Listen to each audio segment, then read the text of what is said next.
Bwana, huko nchini Nigeria sasa hivi basi Juma Jux ni mmoja kati ya mtu ambaye ndo habari ya mjini. Hakuna kitu kingine kinachoongelewa katika nchi ya Nigeria tofauti na Juma Jux, kwa sababu kwanza kabisa ameweza kujiconnect pamoja na wasanii mbalimbali katika nchi hiyo. Mfano Ruga ni mmoja kati ya mtu ambaye ameweza kuonekana naye pamoja, lakini pia ameweza kuonekana katika show mbalimbali ambazo basi zilikuwa zinafanyika hususan katika swala zima la production.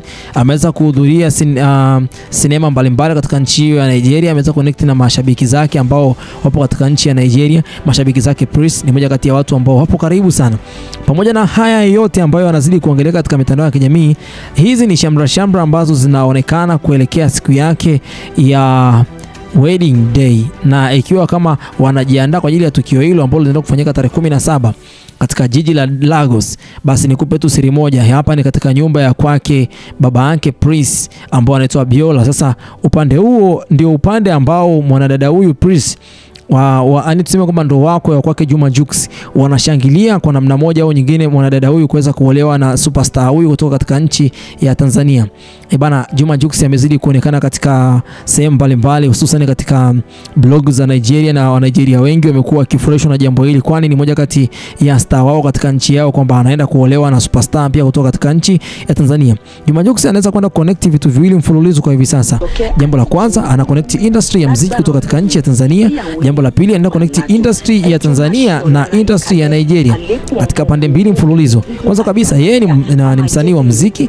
Pili, mwanadada huyu ni mmoja kati ya msanii wa acting, inamaanisha kwamba ni msanii wa movie kutoka nchi ya Nigeria ambaye kwa namna moja kuanzia wazazi wake ni master. Kwa hiyo tarehe 17 itaenda kuwa ndo official day ambayo Lagos itaenda kusimama, sababu washafanya ndoa mbili mfululizo katika nchi ya Tanzania. Ndoa ya kwanza ilikuwa ni ya Kiislamu, ndoa ya pili ikawa ni ndoa ya serikali, na sasa hivi basi ni ndoa ambayo ni traditional wedding kutoka katika nchi ya Nigeria, ambako Juma Jux ndio anayeenda akaribishwa vyema katika jambo hili.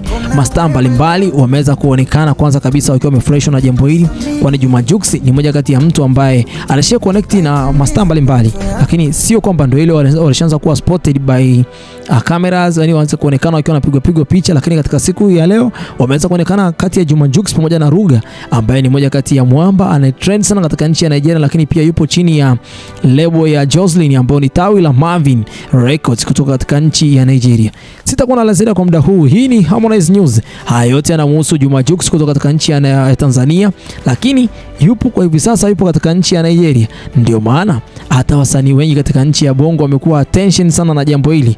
Mfano Harmonize, pili Diamond Platnumz, ukiangalia radio yake ndo kwanza inaongelea jambo hili mara kwa mara. Yani hata Bayani alipokuja katika nchi ya Tanzania waliongelea jambo hili kwamba siku ya wedding ya kwake Juma Jux basi pia na wenyewe watakuwepo katika jambo hili la kipekee sana ambalo linaenda kufanyika katika nchi ya Nigeria. Sitakuwa na la ziada kwa muda huu. Hii ni Harmonize News na hapa ndio sehemu ya burudani. Bye bye for now.